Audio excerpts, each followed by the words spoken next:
cuando esté yo a ver qué me toca. Vamos a ver, déjenme bajarle a esto. Déjenme bajarlo.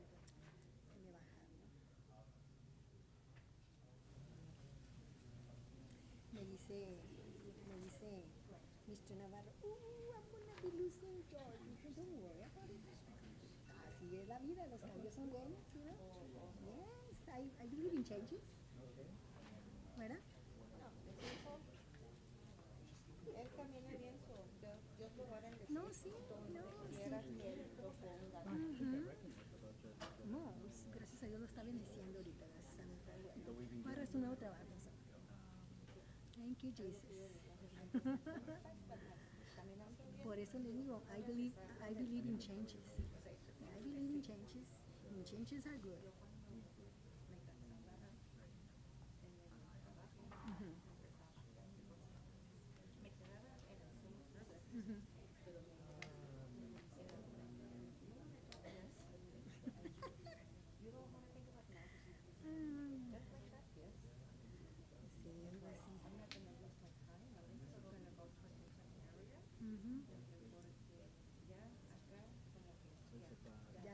Ya llegó a estar juntos. No, yes.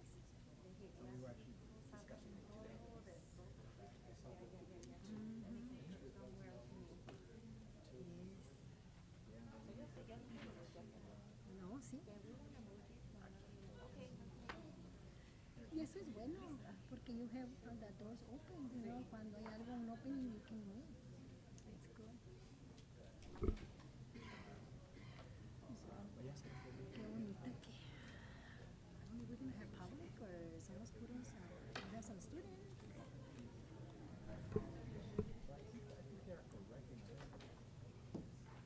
It's green on it. Is it green? Here? Oh, okay. Ready, sir? Let's go. Yes.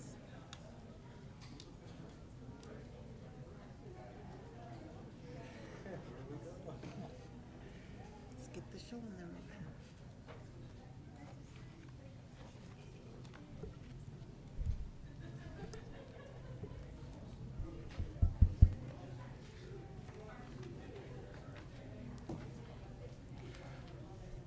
Good evening, everyone. The time is 6:02, and I call this regular board meeting of the Clint Independent School District Board of Trustees to order, the best school district in the state of Texas. Woohoo! Will members please state present as your name is called? Mr. James Pendle, Ms. Mary Macias, Present. Mr. Sigifredo Montes, Present.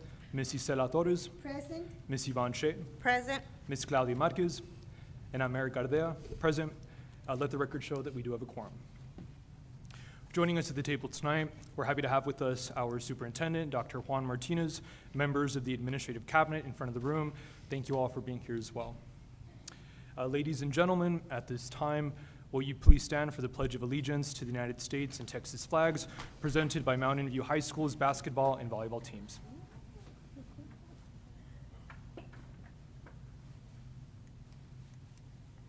Please rise for the Pledge of Allegiance. I pledge allegiance to the flag of the United States of America and to the republic for which it stands, one nation, under God, indivisible, with liberty and justice for all. And now for the Texas Pledge. Honor the Texas flag. I pledge allegiance to thee, Texas, one state under God, one and indivisible. Please remain standing for a moment of silence.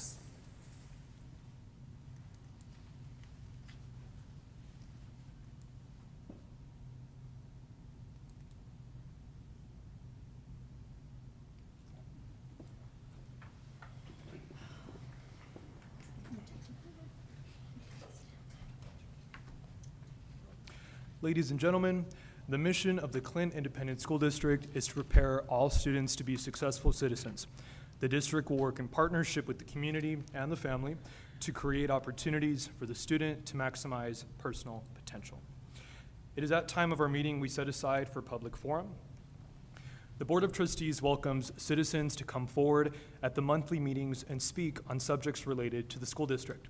In public comment, Citizens are offered this opportunity to address the Board of Trustees. However, as the subject matter may not be on the agenda, the board cannot engage in discussion and board action cannot be taken.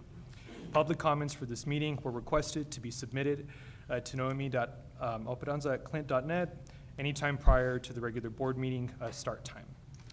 Tonight, we do have some participants.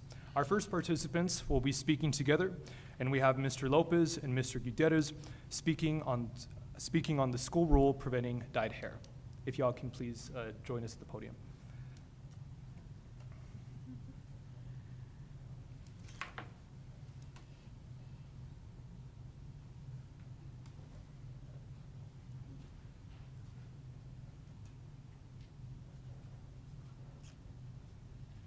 Sorry, excuse me, just real quick before you start. As per BED local policy states, individuals who wish to participate during the portion of the meeting designated for public comment shall sign up with the presiding officer or designee before the meeting begins as specified in the board's procedures on public comment and shall indicate the agenda item or topic on which they wish to address the board, and individuals' comments to the board shall not exceed 3 minutes per meeting. Presentation shall be informative only. You shall not mention student names unless you are naming your own child, nor shall you negatively reference district employees. The board requests that presentations not include statements that may be considered defamatory. If your presentation includes a complaint or negative comment and you name a district employee, or if you mention students by name, I will find you out of order and will terminate your presentation. You are advised to follow the proper channels set out in district policy to seek an administrative resolution before bringing the matter to the board. Any concerns or complaints regarding employees, students, or parents must be resolved via the appropriate complaint channels as stated in district policy. If you have a concern or complaint that requires the district's attention or response pursuant to 551.042 of the Texan Government Code, no board member or administrator may respond to the matter to a member of the public unless such response is a recitation of district policy or a statement of specific factual information. Thank you. You all may begin. I'm sorry, sir. Could you speak into the mic? I think the microphone is off. There's a little button on the side. Maybe you can turn it on? Probably, yeah. Just turn it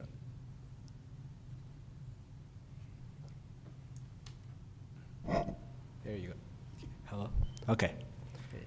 Good evening, Board President Padel, Dr. Martinez, and the rest of the board.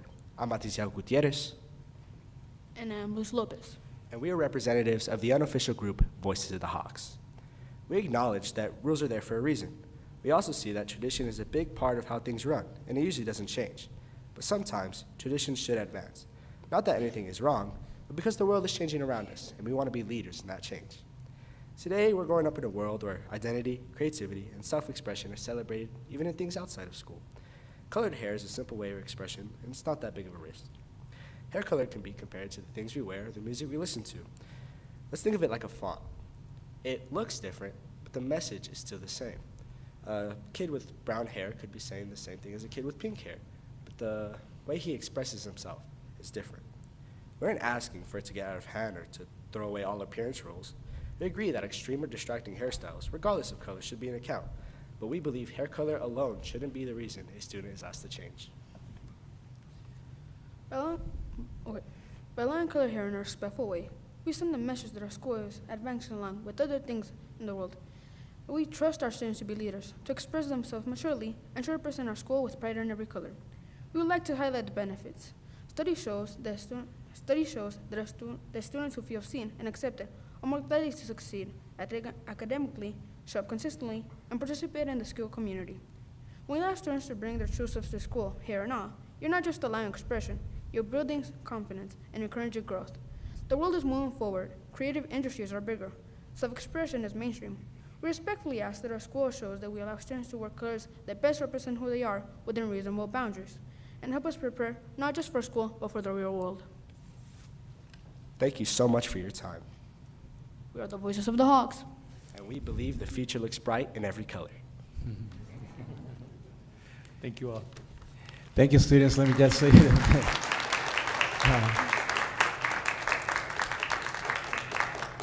Let me just say that you're the most well-dressed speakers that we've ever seen here. So thank you. Thank you, students, for representing your school so well. And I'm going to tell you what I told any student who participates speaking in public forum. Whatever the decisions are made, always remember it's not a decision made against you or against the students. It is a decision, we just simply agree to disagree sometimes. However, whatever decision is, always know that we in this district always look for what is in the best interest of the students, and everything that we decide is for your interest. Sometimes we may agree to disagree, but at the same time, again, I don't make the decisions, the board makes the decisions, but I just want to thank you for having the courage to come here and participate. We don't see many students participating, but you are the first ones in several years that we've seen students participating here. So thank you, congratulations, and I'm very, very proud of you. Congratulations, guys. Our next speaker signed up for public forum is Ms. Munoz, speaking on buses and budget.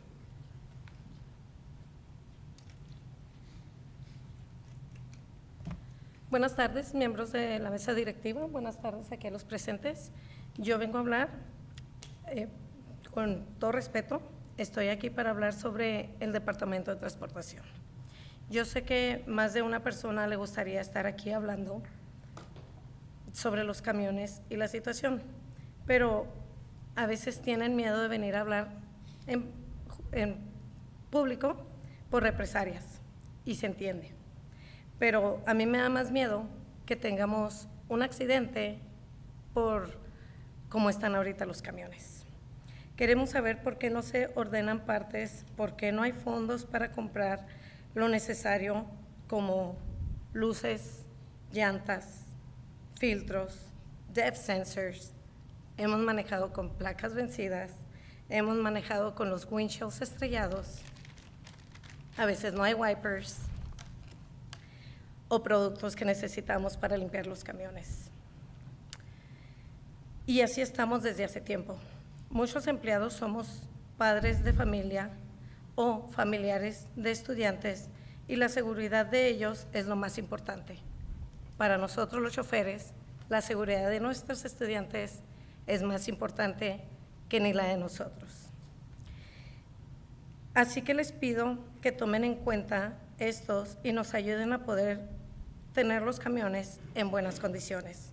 Los camiones out of town también están en malas condiciones y aún así los tenemos que usar.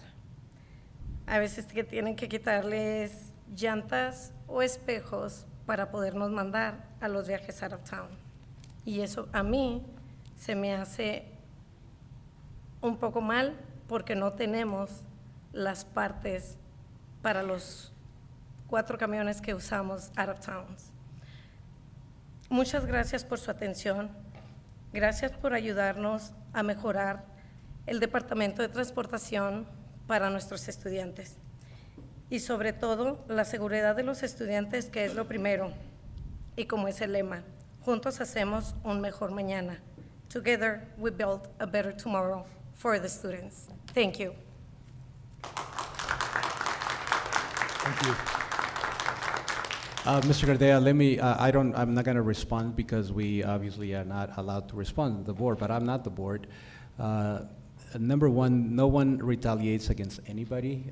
The school policy is very clear that anyone who wishes to speak, anyone who wishes to come over to the board and speak freely, there will absolutely no one will be ever retaliated against, and therefore we encourage the employees, if they wish to speak here, they can come freely and speak. If there's any retaliation whatsoever, then that's why we have a competent HR department that can investigate those matters, along with our legal counsel, so that we can make sure that that never happens. That's number one.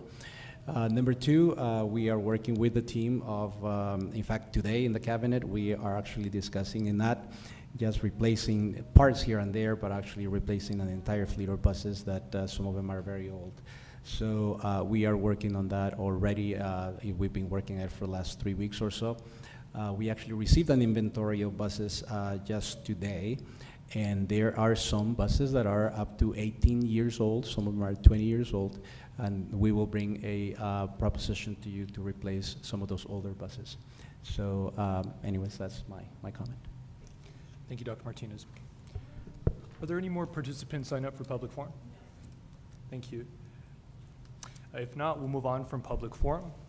At this time, it is my pleasure to turn over the meeting to Dr. Martinez for superintendent comments. Dr. Martinez. Thank you, Mr. Gardea. Let me just echo some of the words that I just said. In the issue of budget for the buses, the Department of Finance and Transportation work together and make sure that the students receive the best in transportation. And to this day, we have not received at least any requests to what you just heard earlier. But we'll definitely work with the Transportation Department, make sure that we get all that taken care of. The other thing that I just want to comment on, I want to congratulate our staff and our teachers, administrators. We have received the final ratings that will be Mr. Littlejohn will be presenting today, but I'd like to congratulate our staff, especially those who have worked very, very hard to make sure that our students receive the best quality of education. And not surprisingly, thanks to their work and their commitment, we were invited to speak to the entire state for superintendents. They've asked, TA asked us to share with them why we had such a great success in our student growth and accountability, and we've seen a tremendous growth in the last 3 years. So publicly, I want to thank our teachers, I want to thank our administrators, counselors, the staff at every single school, of course the central office staff for the work that they've done. As a result, we, out of the criteria that TA put together for identifying the districts that they wanted to highlight, Clint ISD met all the criteria as one of the highest districts with growth in the entire state. So congratulations to all our teachers, our administrators, and everyone who made it possible. And of course, I'd like to congratulate Clint High School. It's an A-rated school for the last 2 years. Congratulations to Surratt, A school. Again, this is the first time. Congratulations. Horizon High School, I'm extremely proud of Horizon High School, always behind the other 3 high schools, but now it's an A-rated campus, and I'm very, very pleased with that. The Early College, no surprise, they've been an A-rated campus for many, many years. And of course, Mountain View High School was an A-rated campus last year. The results were not shared last year, but they were an A-rated campus, a B campus this year. So congratulations to the hard work and commitment of our staff and making this possible. We will work diligently to make sure that the entire district reaches that A-rated campus, A-rated district that we are looking for. In the area of college and career readiness, we were at 99%, which is totally unprecedented, way higher than easily higher than the state. So tremendous work, but tremendous people working in Clint Independent School District, and I am extremely proud to sit here today and tell you what a great school district we have academically. So thank you, everybody, and especially our administrators who work so hard to make it happen. So thank you, everybody. Thank you to the parents and the students. Very proud of our school district. One more thing to brag about. Dr. Klein just shared that, not official yet, but our financial rating is, again, an A with a 98%. Putting that into perspective, without naming names, 1 or 2 school districts out there, with an F rating, we are an A-rated school district. So I'm very, very proud of that. Thank you. Thank you, Dr. Martinez. Thank you, everybody.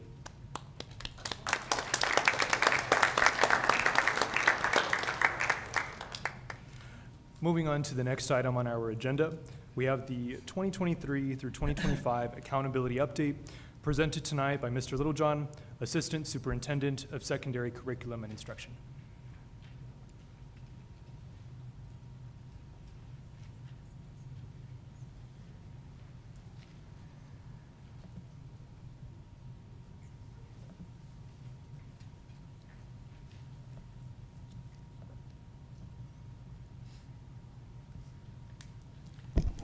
Thank you, Mr. Gardea. Dr. Martinez and members of the board, We're very pleased to kind of give you a snapshot of the 3 years of accountability. We are, as Dr. Martinez said, very pleased with our growth over the last 2 years, our 3 years.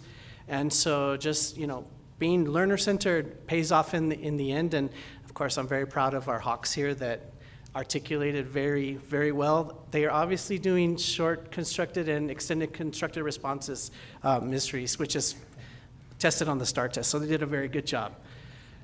Here's our overall ratings, and I'm going to highlight a couple things that Dr. Martinez shared. So our district is rated a B, and our closing the gap score is a B85. You can see, and he highlighted the campuses. Many of our middle schools were Bs this year. We had some Bs in elementary. Horizon Middle went up 8 points, and so while they're a C, they still improved dramatically. And so we're very pleased with the overall ratings from the district. I'm going to hide this for just a second. There we go. And so our A-rated campuses for this final year were, of course, the Early College, Clint High School, Surratt, Horizon High School. As he shared, during last year's accountability, Mountain View was an A as well during that time frame. And so this year, we have these campuses rated Bs: Clint Junior, East Montana, Mountain View, Montana Vista, Ricardo Estrada, and Desert Hills. And then finally, our campuses who were Cs this year, but continue to improve and grow: Carrollton Welch, Frank Macias, Horizon Middle, and Red Sands. Keep in mind that C in the state is proficient. It's meaning the target. A and B are the honor roll. So these schools are continuing to grow, and as I shared, Horizon Middle grew almost 8 points this year. So you can kind of see a comparison over the 3 years. You can see how campuses had some big jumps and big gains. If you look at Horizon High School, for example, over the 3-year time span, you can see from a D to a B to an A. You can also see campuses like REMS with a big jump there, and also at various times, campuses like Montana Vista and Surratt, those big jumps across the board. These are the distinctions we received over the last 2 years, and distinctions are like honor roll on top of the honor roll. They compare us with different schools across the state to show our growth. And so the distinctions on the 24 school year are listed on the left. The distinctions on the 25 school year are on the right. We got a lot of distinctions overall, especially this year. Horizon received almost all of them. Last year, SECA received almost all of them. So distinctions are very good. It shows that we have high growth and high academic success in these targeted areas: math, post-secondary readiness, overall growth, science, social studies, ELAR. So this is the slide we were very proud of that TEA created for Clint ISD at the presentation we did this past Thursday. We had 2 campuses grow 3-letter grades. We had 2 campuses increase 2-letter grades, and we had 6 campuses grow 1-letter grade during this time span. The overall district increased 1-letter grade as well, but the big thing that we were very proud of is Domain 3 closing the gaps. We went from a 69 to an 85. Commissioner Morath presented this same scale on the state, and we were, I want to say, 15 percentage points above the state average on this domain. So not only did we mirror the state, I actually said that we mirrored that, and he corrected me on the call and said, no, Mr. Littlejohn, you outperformed the state. And so we were very pleased with that statement. So very high growth, and this means that students are moving from approaches to meets to masters, and we're getting more students to be college ready. A lot of that is attributed to our HQIM, our high quality instructional materials, the frameworks we're building in place, the hard work of our teachers, the hard work of our students, and this is the TEA slide that they presented on Thursday on the call, and they highlighted our district. And so we were very proud of all of the growth that we had. He had a similar slide for the state, but our growth was much larger than their overall percentage. Going into graduation rate, the final graduation rate for the class of 25, please keep in mind this is the 4-year rate. If students graduate this summer or come back and graduate this year, it can also still go up. So our graduation rate right now is at 95.8 for the class of 25. Again, that could rise slightly if we have students who are still back with us this year and continuing and graduating. The graduation rate for the class of 2024 was 96%. And as Dr. Martinez said, our CCMR for the 2024 school year was 97, and our CCMR for class of 2025 was 99. So we had just a few, maybe one or two out of the whole entire district not earn their CCMR.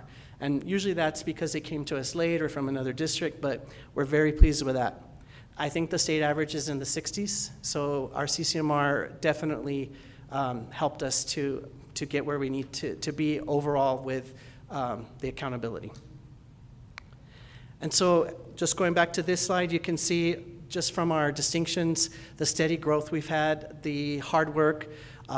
Distinctions are all about growth, and we're very pleased to announce that the district is on the right track and very close to we're getting closer to that A. We're only about 5 points away from it, getting there. So we're very pleased, and again, congratulations to all the students, teachers, and administration for their hard work, but thank you for your support. You're the ones that give us the tools and the funding and the policies and the procedures we need to get things done. So we appreciate your support, and we couldn't be happier with our results. Thank you, Mr. Littlejohn. Do any board members have any questions or comments? Mr. Littlejohn? No. Thank you, sir. Thank you. Moving on to the administrative reports. Would any board member like to discuss any items on the administrative reports? Okay, if not, we'll move on to the consent agenda. Would any board member like to discuss any items on the consent agenda? If not, is there a motion to approve as presented? So moved. Second. I have a motion and a second to approve the consent agenda as presented. Is there any discussion? If not, we'll proceed to vote. All those in favor, please say aye. Aye. All those opposed, please say no. Motion carries. The consent agenda is approved. Moving on to the next item, moving on to the action items of our agenda, starting with 7A. We have approval and adoption of the 2025-2026 official budget presented tonight by Dr. Klein, Chief Financial Officer.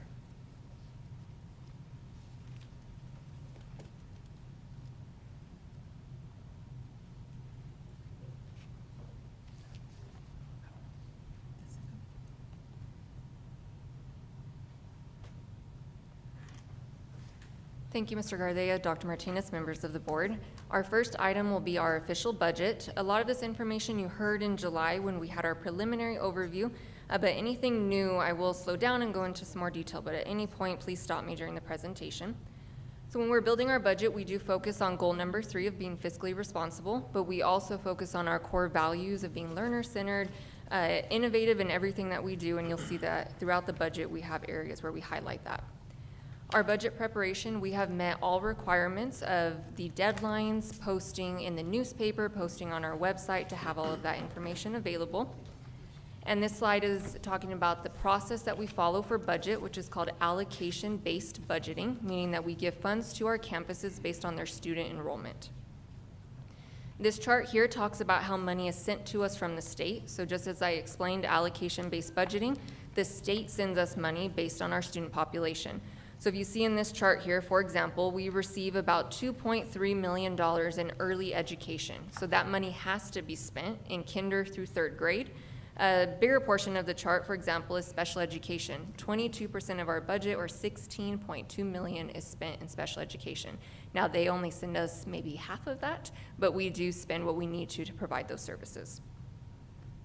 We went over this chart in July, but this just shows how we look at student enrollment, we promote the kids up to the next grade level, and then we build the budget based on a dollar amount per student based on their enrollment and any of their additional coding that they may have. We go through a process called hard coding accounts. So for example, if there's a software that all campuses use, we go ahead and plug that into their budget before the principal receives it or the department, so that way it's already allocated for, and that helps our principals. Our budget planning and all the development is all online now, so we utilize Google, we have shared documents, we have written procedures, and we build our budget through those worksheets, and all the requests are made there. So I will slow down on this chart because it is new. So our budget is mainly built on average daily attendance, which we call ADA, but our enrollment is also a factor. So if you look at the chart here, the top is our enrollment, and you can see the last 5 years, and down at the bottom we have the difference. So you can see we have had declining enrollment over the last few years, 125, 169, 140. This year's budget was built on an enrollment decline of 130 students. As of last week, we were down 243 students.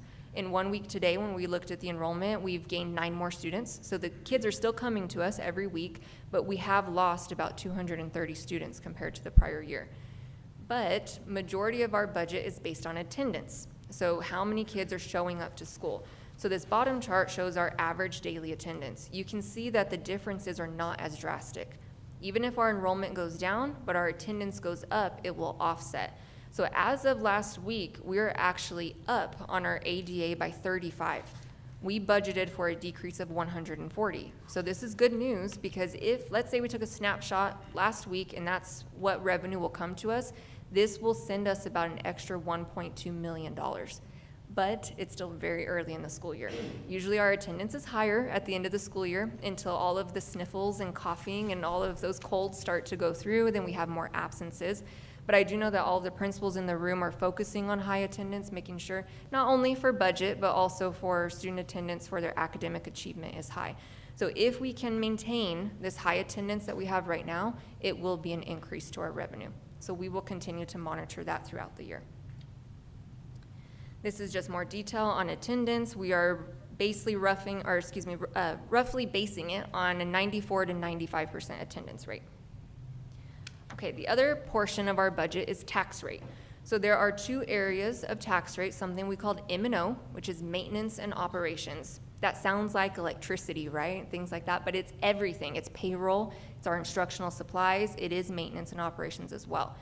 Part of our tax rate goes towards that, and the other part of the tax rate is called INS, or interest and sinking. That is only to pay our debt. So we have debt payments that happen twice a year, and that goes to pay down our bonds that we have had in the past.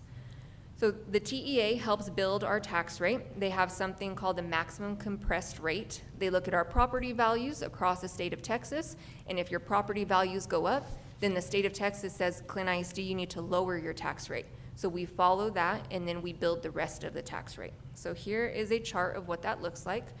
We have things called pennies on our tax rate, golden pennies and copper pennies. TEA tells us this first portion, the Tier 1 MCR, or maximum compressed rate. We do not have an option there. So our property values slightly increased again, so they lowered our MCR, which was expected.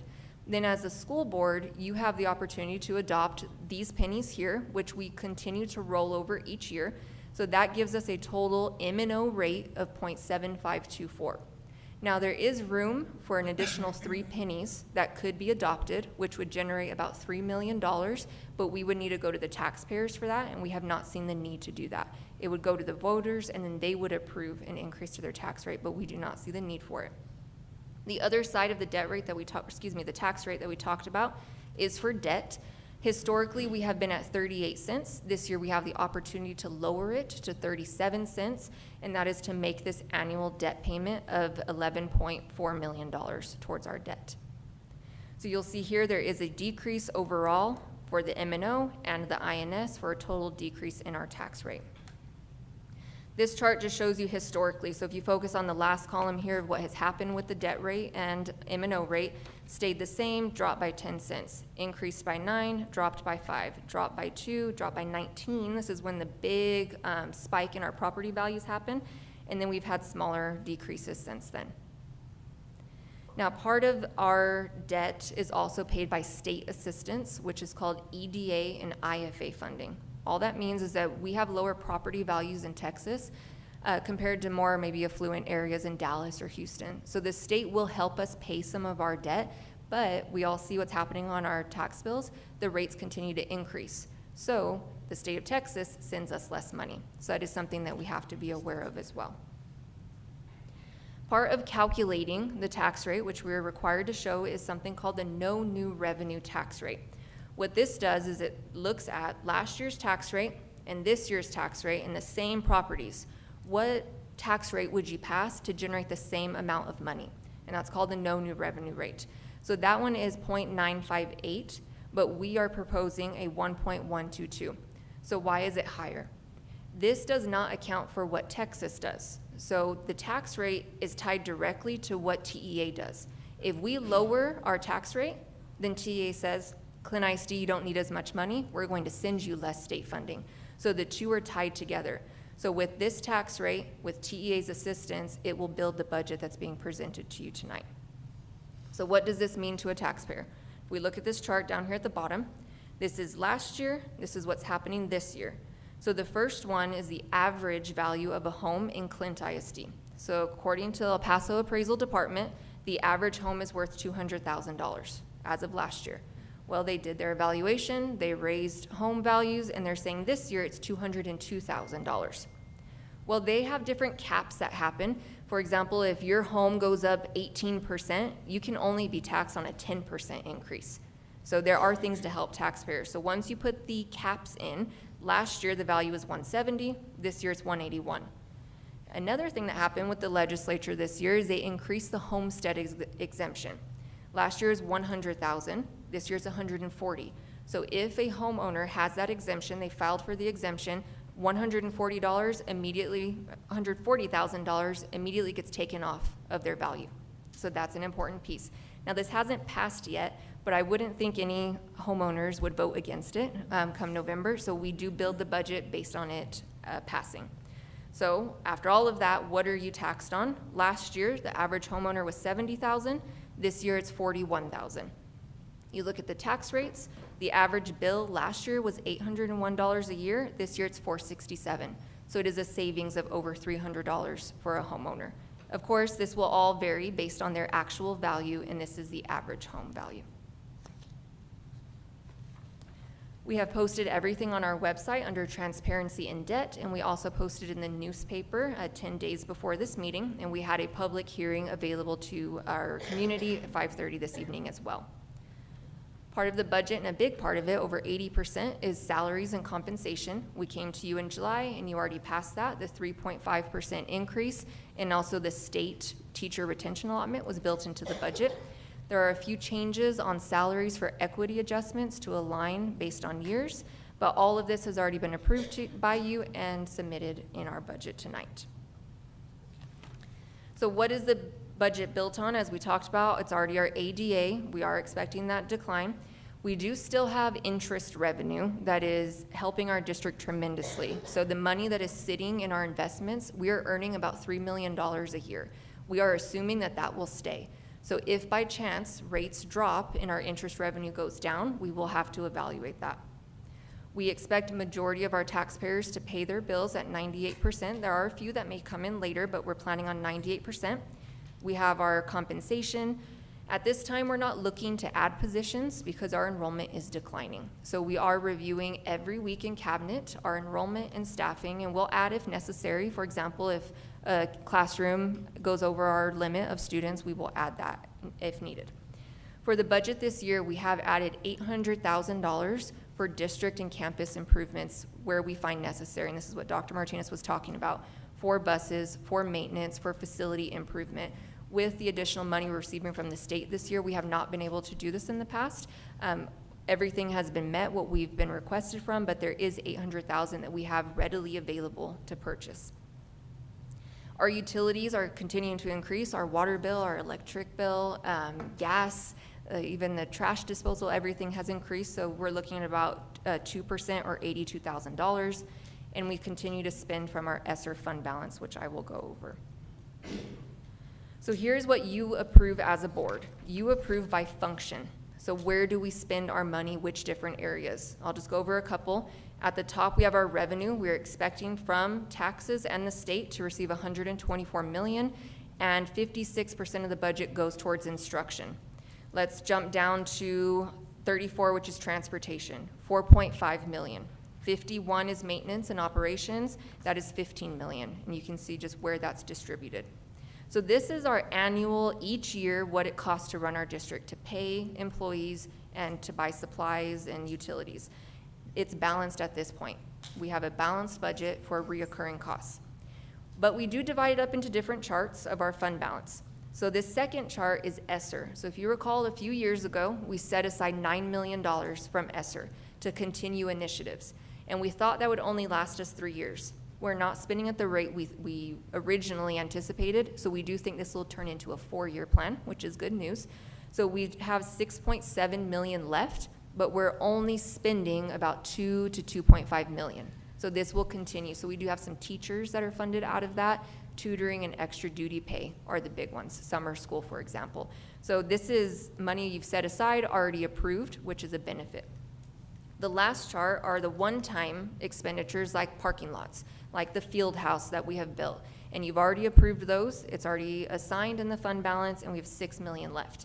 So if we were to spend every single penny, then it is a $12 million deficit, but that will not happen because this is a 4-year plan, and these are also multi-year plans down at the bottom. So we do have a balanced budget for reoccurring costs.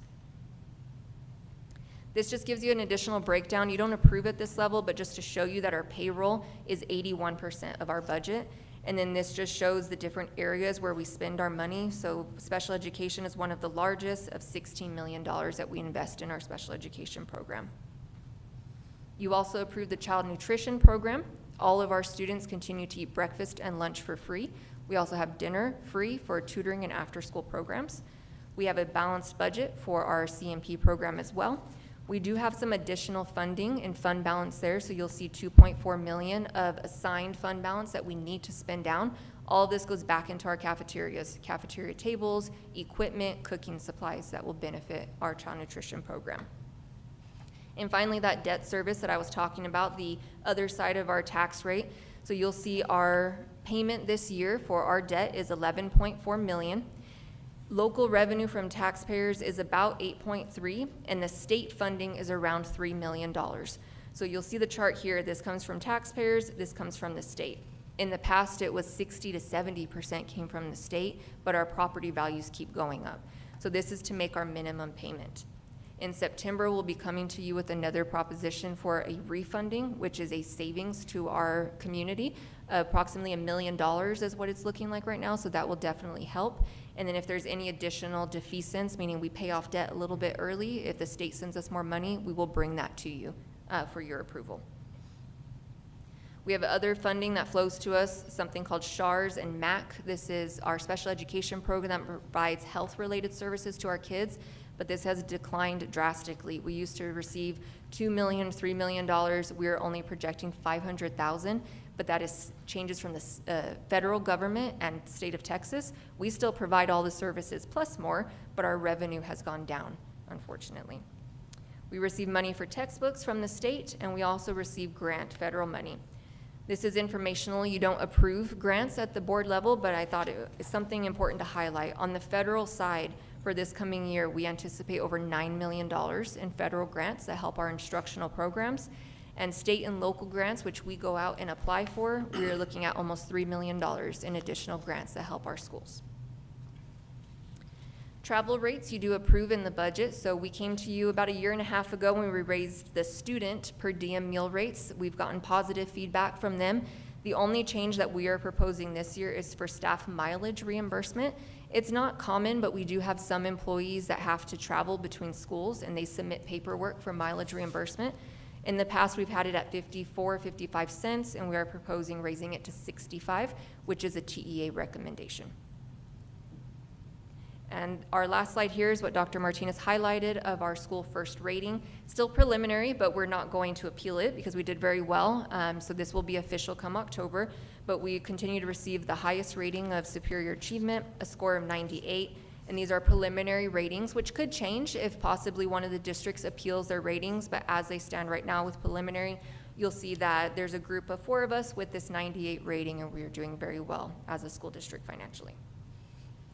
So I know I went through that rather quickly. Some of it we already went through in July, but are there any questions on the budget before we make a recommendation? Does any board member have any questions or comments for Dr. Klein? So at this time, the administration recommends the approval of the 25-26 budget as presented. Motion to approve as presented. Second. We have a motion and a second to approve item 7A as presented. Is there any discussion? If not, we'll proceed to vote. All those in favor, please say aye. Aye. All those opposed, please say no. The motion carries. Item 7A is approved. Thank you, Dr. Klein. Thank you. Moving on to the next item on our agenda, we have approval and adoption of the 25 tax rate by resolution presented tonight by Dr. Klein, Chief Financial Officer. So this goes thank you, Mr. Gardea. This goes hand in hand with the presentation we just had, but we first adopt the budget and then we adopt the tax rate. So as we presented, we are proposing an M&O rate of 0.7552, an INS rate, or excuse me, 0.7524, an INS rate of 37 cents for a total rate of 1.1224. Based on the tax code, we do have to present the no new revenue rate as we showed you at the 95 cents. And so when we make this motion, we do talk about this is an increase to the tax rate. But if you think back to the chart that we showed with our taxpayers, they do see a decrease because our overall rate is going down, but we have to compare it to the no new revenue rate. So at this time, the administration recommends that the property tax rate be increased by the adoption of a tax rate of 1.12240, which is effectively a 17.12% increase in the tax rate. I move that the property tax rate be increased by the adoption of the tax rate of 1.1224, which is effectively a 17.12% increase in the tax rate. Second. We have a motion and a second to approve the item as Mary presented. Is there any discussion? If not, we'll proceed to a vote. All those in favor, please say aye. Aye. All those opposed, please say no. Motion passes. Thank you, Dr. Klein. Thank you. Moving on to the next item on our agenda, we have nomination of Clint ISD representative to the 2025 TASB Delegate Assembly presented by Dr. Klein. Thank you, Mr. Gardea, Dr. Martinez, members of the board. So this agenda is giving us the opportunity to nominate a delegate from our Clint ISD board and a backup delegate for that. So with the TASB, this gives us the opportunity to have our voice heard at the state level for policy making and to make sure that our community, staff, and students are heard. And so at this time, the administration recommends the Clint ISD Board of Trustees nominate and approve a representative and an alternate to serve as the district's delegates for the 2025 TASB Delegate Assembly. Thank you, Dr. Klein. Are there any motions? I make a motion to approve Eric Gardea as the representative and Jim Pendel as the alternate. Second. Okay, we have a motion and a second. Is there any discussion? If not, we'll proceed to a vote. All those in favor, please say aye. Aye. All opposed, please say no. Motion passes. Thank you, Dr. Klein. Moving on to the next item of our agenda, we have approval of HB3 Early Literacy in Math, Clint Independent School District Board Goals for 2026 through 2030, presented tonight by Ms. Cantu, Assistant Superintendent of Elementary Curriculum and Instruction.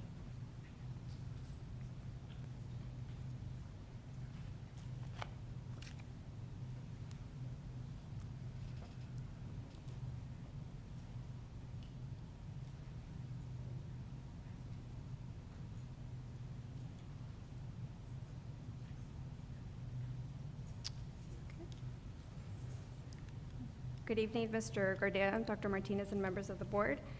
Tonight, I will be reviewing the Early Literacy and Math Board Goals for the school year of 2024 to 2025.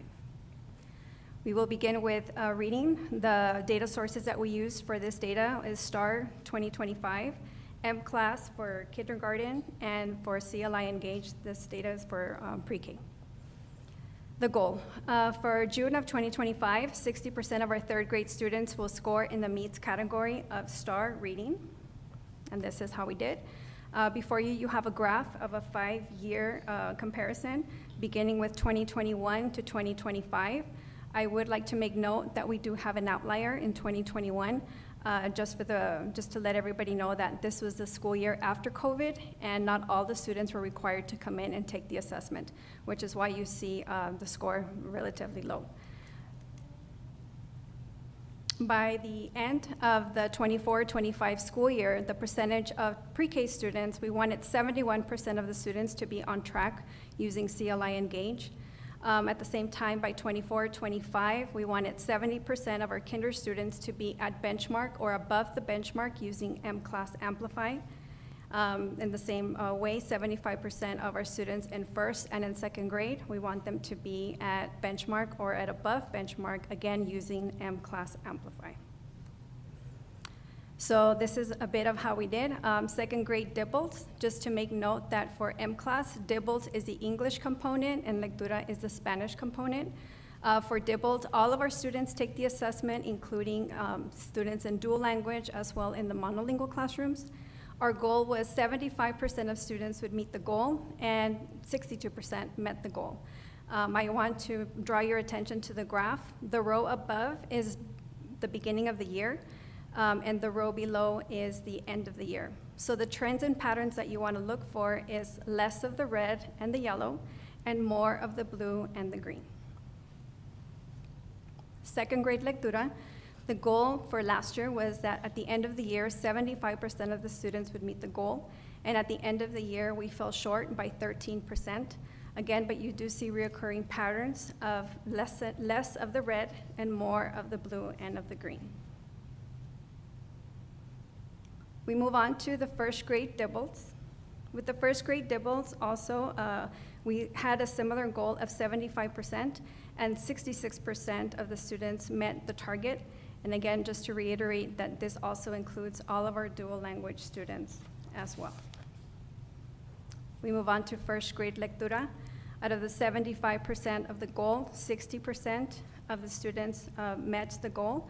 I just want to make a point that in this case, we do see an increase in the EOI, and part of the reason in speaking to classroom teachers and speaking to district personnel as to why this could be, one of the reasons is that the assessment from kinder to first grade, it does increase in complexity from one year to the next. So that is one thing that we are looking forward and making sure that we are monitoring the progress of these students, which are now in second grade. For kindergarten DIBELS, we did meet the goal. The goal was 70%, and at the end of the year, 70% of the students did meet this goal. Again, you do see a decrease from BOI of 45% to 21%, and at the end of the year, you do see an increase, of seeing more of the blue and in the green. Moving on to kinder Lectura, here 10% of the students exceeded the goal. The goal was 70%, and at the end of the year, 80% of the students met their goal.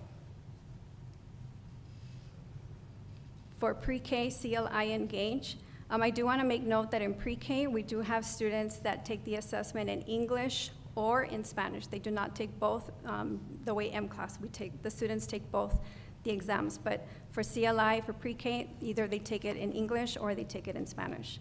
So out of the 280 students that tested at the end of the year, the goal was 71% of the students are on target, and 84% of the students met that goal. For Spanish, 150 students took the assessment. The goal was 71%, and 79% met that target. We now move to mathematics, end of the year data. Data sources for third grade was STAR 2025. For kinder through second grade, we're now looking at iReady Diagnostic, and for pre-K, we are now looking at CLI Engage. The goal for third grade was that by June of 2025, 60% of our students will score in the MEETS category of the STAR math assessment. And again, we see a very similar trend. You do see that 8% in 2021, but again, just to remind you that this was a school year where not all students were here to take the assessment. We ended the school year with 34% of our students being at MEETS, and really the goal should be where we need to be at 60%. So we're still below where we need to be. So by the end of the 24-25 school year, we wanted 74% of our pre-K students to be on track using CLI Engage, and we were looking for 85% of students in kinder, first and second grade that would be scoring at approaching on or above grade level using the iReady math. So here I want to draw your attention to this graph. On the column on the right are the spring results, and the column on the left are the fall results. You see this is a collection of K, 1, 2, and 3. And so you see a significant increase in the green, which are students that are at grade level or above, and you see a decrease in the red, which are students that are several grade levels below. Here we see a comparison by grade level, and we see the difference between kinder, first, second, and third. Again, we want to see patterns of less red and more green. In kinder, you do notice that there are no red, and the reason why is because there is no way for students in kinder to be several grade levels below, since kinder is their first year here with us. So in kinder, we do see an increase from 9% to 58%, which is more than half of what we wanted our students to be. In first grade, you see similar patterns from 14% down to 4%, and from 6% to 45% being almost at grade level at the end of the school year. In second grade, very similar trends from 35% to 11%, and in the green from 8% to 47%. And in third grade, even though we are looking at STAR to measure, it was important for us to also collect data from iReady to see the correlation between iReady and STAR assessment. And there is some correlation, but it is not exact. So here at the beginning of the year, you notice that students in third grade in the green were 10%, but by the end of the school year, we were now over 50%, at 55% of the students were at or above grade level. Similarly, at the beginning of the school year, we had 42% of our third grade students that were several grade levels below, and at the end of the school year, we closed that gap to now be at 12%. For CLI Engage, for English, 291 students took the assessment. The goal was 74%, and we exceeded that goal by 10%. And likewise in mathematics, for Spanish, 150 students took the assessment. The goal was 74%, and at the end of the year, 88% met that goal. So in pre-K, we are showing a lot of great gains. So the upcoming changes for the 25-26 school year is we're shifting from M-Class Amplify to iReady Diagnostics in the areas of reading. For the exception of kindergarten, in kindergarten, we will continue to assess using M-Class Amplify. So now we're gonna move forward to the next 5 years, and this is where we'll be asking for your approval. We're gonna be looking for the goals for early literacy and math for the school years 2026 through 2030. And I don't know about you, but 2030 seems weird just to kind of say it out loud, because it doesn't seem realistic for it to be so close yet so far. So why are we doing this? TA requires that through HB3 that the school boards adopt detailed plans developed by their teams, specifically in 2 areas. We are looking for early childhood literacy and mathematics, and also CCMR, which Mr. Littlejohn will present possibly next month, Mr. Littlejohn? Yeah, next month. So what we are tasked to do is to create specific measurable goals to include annual targets. It must be included for each goal for the next 5 years.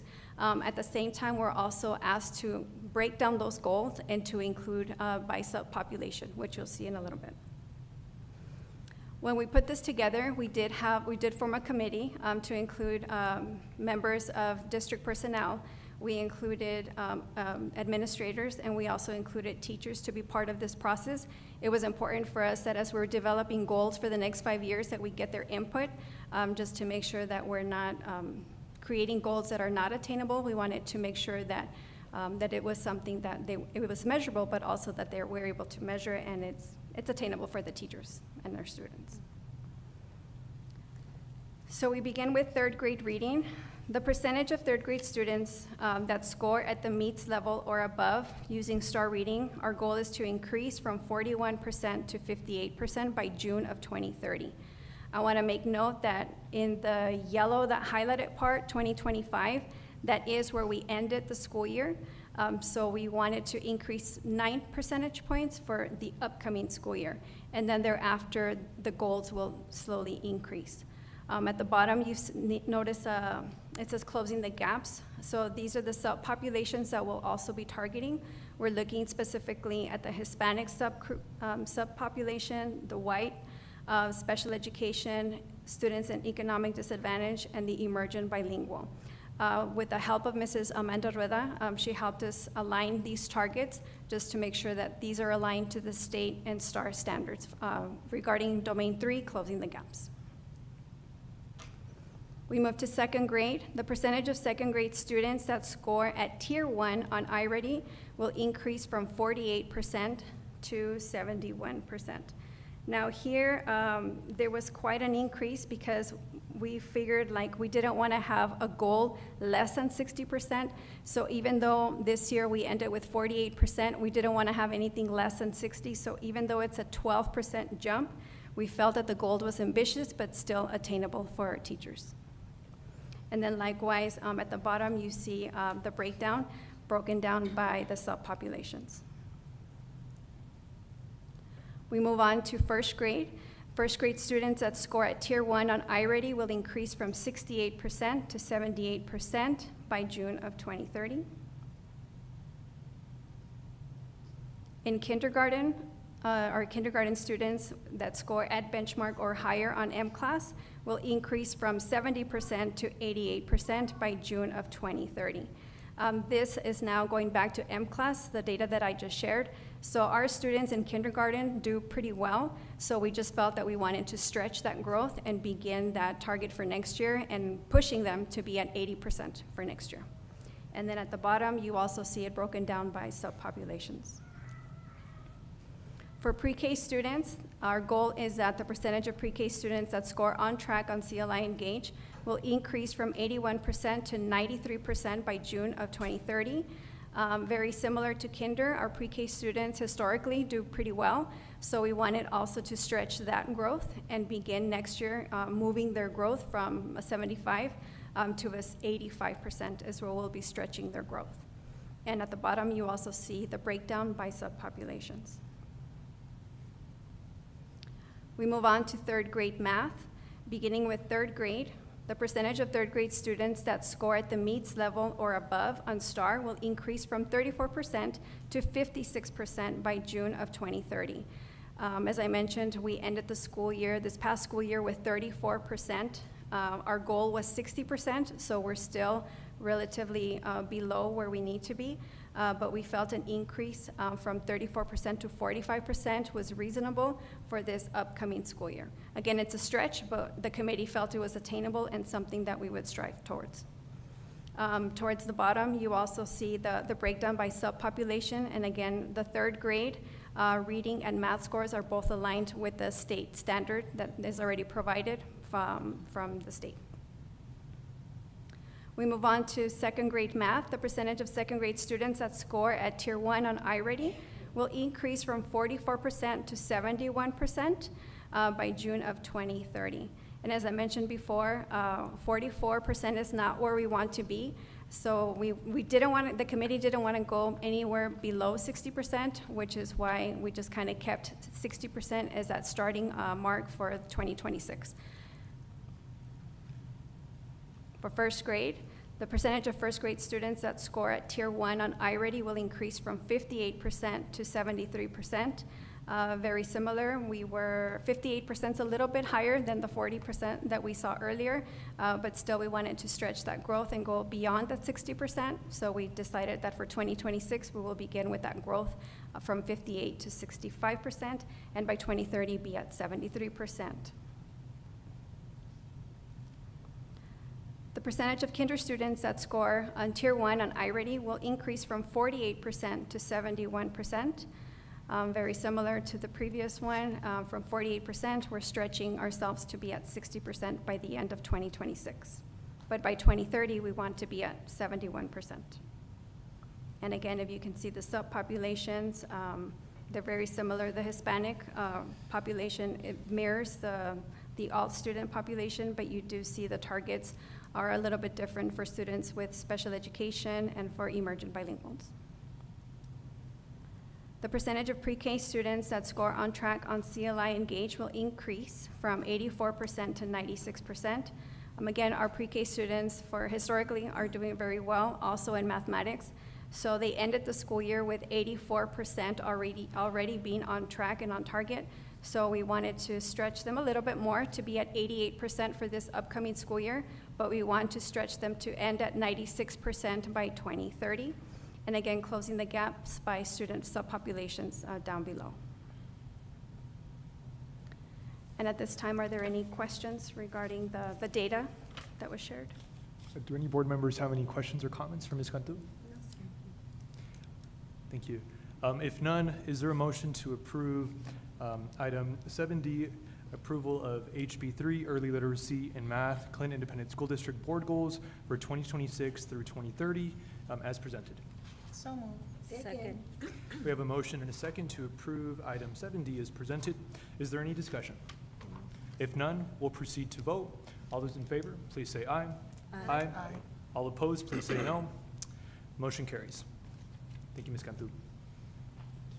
Moving on to the next item on our agenda, item 7E, approval of the 2025-2026 Clint Independent School District Student Code of Conduct, being presented tonight by Mr.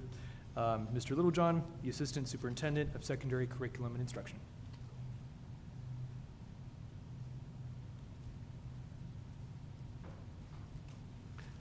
Thank you, Mr. Gardea. Dr. Martinez and members of the board.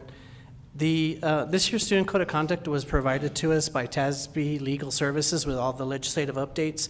There were several sections that align with the law. I'm just going to briefly go over those. Most of them were tied actually to DAP placements. They did throw a wider net on a lot of the DAP placements because of offenses. And so there were some updates to security. Of course, the cell phone update was shared with you at the board workshop last week, which is there, and the recommendations for that have been placed in the Student Code of Conduct. There were overall updates to placements at DAP, expulsion updates, and then we also have the recommendations for dress code that were discussed at the board workshop that we got from feedback from our administrators, of course the board, our admin, and our legal counsel. So we do recommend the Student Code of Conduct as presented. Do any board members have any questions or comments regarding the Student Code of Conduct? No, sir. If none, is there a motion to approve the Student Code of Conduct as presented? So moved. Second. I have a motion and a second to approve the Student Code of Conduct. Is there any discussion? No. If none, we'll proceed to vote. All those in favor, please say aye. Aye. All opposed, please say no. Motion carries. Student Code of Conduct is approved. Thank you, Mr. Littlejohn. Thank you. Moving on to the next item on our agenda, approval of proposed changes and additions to the current supplemental stipend schedule being presented tonight by Mr. Chavez, Chief Human Resources Officer. Thank you, Mr. Gardea, Dr. Martinez, and board members. This evening, the administration is proposing some additions and changes to our current 2025-26 stipend schedule. There's a couple of categories. The first group, and I did include the actual stipends in your board agenda item. The first group of stipends are actually grant funded. So we're going to be receiving these grant funds for these stipends. So the first one, the first three actually, it's from our Teacher Leadership and Strategic Staffing Grant, and that's going to cover an education training program coordinator stipend at $4,000. That goes to the teacher who oversees our Future Educators program at Horizon High School. The grant covers that. Then we have education and training stipend at $400. That will go $400 to the teachers who mentor our high school students in the Future Education program. So they'll probably go to elementary schools, and those teachers that mentor our high school students receive $400 per the grant. And then we have our Pipeline to Leadership Grant Manager stipend at $5,000. That will go to our coordinator that actually coordinates this whole grant. Pipeline to Leadership oversees the UTEP residency program and the whole program. She actually puts together a lot of the legwork for the grant for us to receive these funds. So included in that is also this stipend. The next grant stipend is our, I'm sorry? Yes, Is ma'am. that just one coordinator? Just one coordinator, yes, ma'am. And was he or she given the stipend last year as well? Or No, this is going to be a brand new addition from the grant to her, yes. And we already have that person in place? We already have that person in place. She's actually been doing a lot of the work on our UTEP residency program, did a lot of the work on the Pipeline to Leadership. So yes, this person's already in place, yes, Do you ma'am. mind sharing her name, or you mind sharing her? Yes, ma'am, that's Miss Cristina Castaños. Yes, ma'am. 5,000 you said? Yes, ma'am, 5,000. The next grant funded is a social studies online grant. That's $500 to our social studies teachers via the Interactive Online Social Studies Learning Grant. And then finally, through our LASSO and AP Computer Science grant will be an AP Computer Science Principles grant given to one per high school AP Computer Science teacher for $2,000 on that one. The next category we're requesting is, again, we did review our career and technology education stipends. We just try to, in an effort to remain competitive, we are requesting 3 additions. The first one is a P-Tech coordinator stipend. Now that one's gonna go only to the Horizon High School P-Tech coordinator. Reason that I'm being helped to understand is that at the P-Tech program at Horizon High School takes our kids starting from their freshman year, they start having to coordinate them going to community college versus our other P-Tech programs, they don't start really going to the college until junior, senior years. So proposed stipend of $2,000 for that teacher at Horizon High School will be, is being requested. Also, we were asking to add a graphic design skills, USA graphic design stipend. That's for competition. We already have several other CTE, like the Business Partners in America, the automotives, and this is for competition at the end of the year. So we have a teacher at Horizon now that wants to take a group of kids to competition, and apparently she has a very good track record. She came over from our neighboring district this last year, so she's excited. So we do need to add that stipend so that she can take the kids to competition at the end. That stipend is actually not paid until the teacher fulfills all the requirements of the competition at the end of the year, making sure she has X amount of students that compete and so forth. So, and then finally, we are asking for a high school graphic design. Now, this is also only going to be for Horizon High School, and this is for the print shop program only. So that's the only high school where we have a print shop program. So we're going to issue the teacher overseeing the program $2,500. Now, this program does do quite a bit of work before and after school with students. They print a lot of banners for the school district, T-shirts.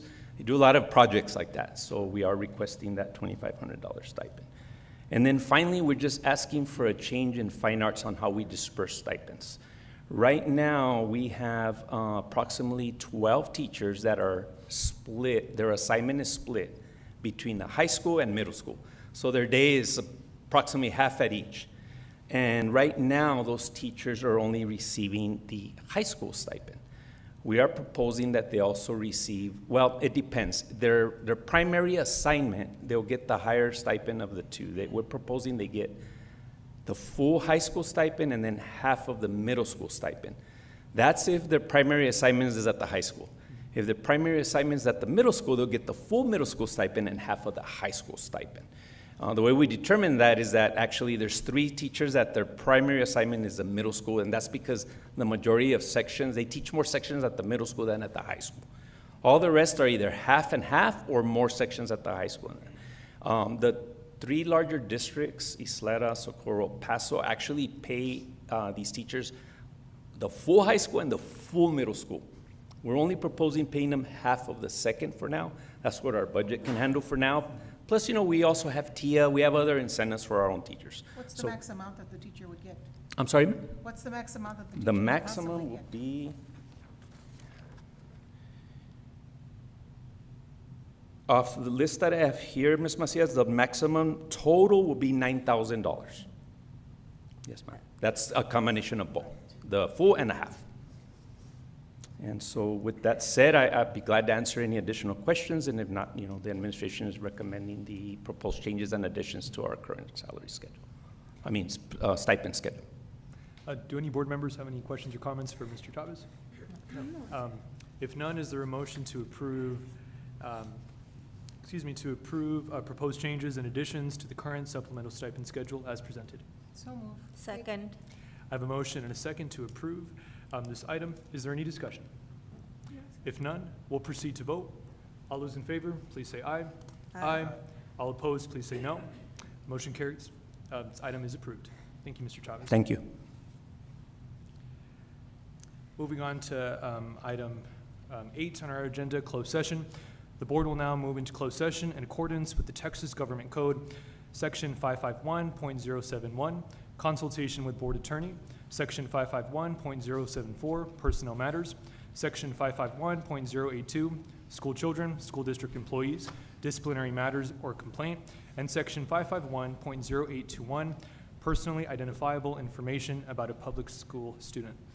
The items for discussion in closed session are discussion of the revision of board travel guidelines, legal consultation and discussion regarding employment misconduct, disciplinary action, and legal consultation and discussion regarding information on employee evaluation procedures and systems for all classes of employees.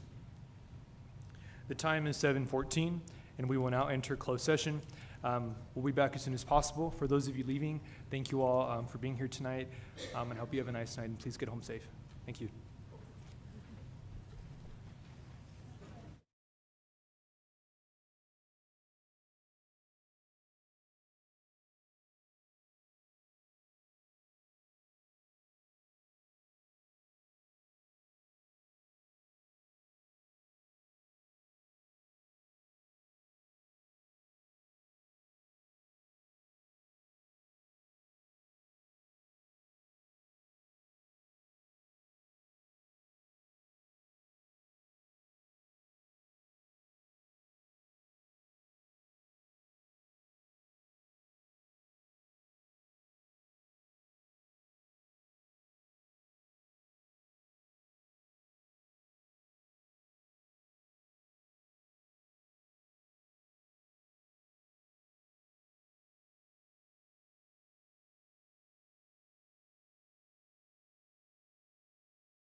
Me dio frío.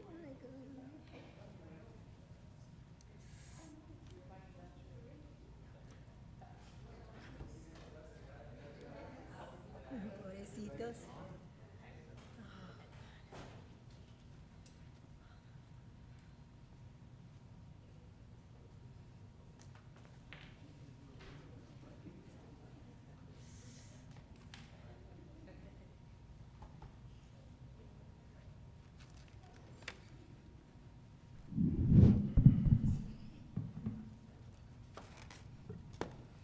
The board is now back in open session at 8:25 PM. No action was taken in closed session. The board will now proceed with the next item on our agenda, action regarding the revision of board travel guidelines. As discussed in closed session, the recommendation is to remove the board restriction on no board travel, so that would be removed. Also to remove permission for board members to travel out of state, so no board member travel to out-of-state conferences, that's gonna be removed.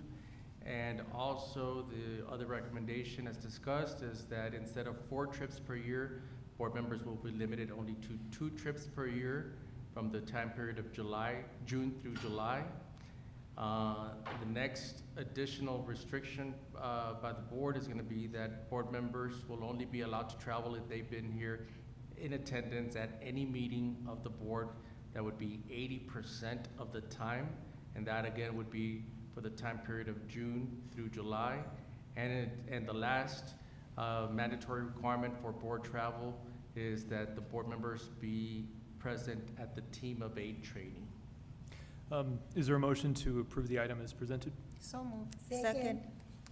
I have a motion and a second to approve the item as presented. Is there any discussion? Okay, if there's no further discussion, we'll proceed to a vote. All those in favor, please say aye. Aye. All opposed, please say no. The motion carries. And just for the record, that is effective immediately. Thank you. Motion carries. Okay. Moving on to last thing, do I have a motion to adjourn? So moved. Second. I have a motion and a second. All those in favor to adjourn, please say aye. Aye. All opposed, please say no. Without objection, we stand adjourned at 8:27 PM. Thank you.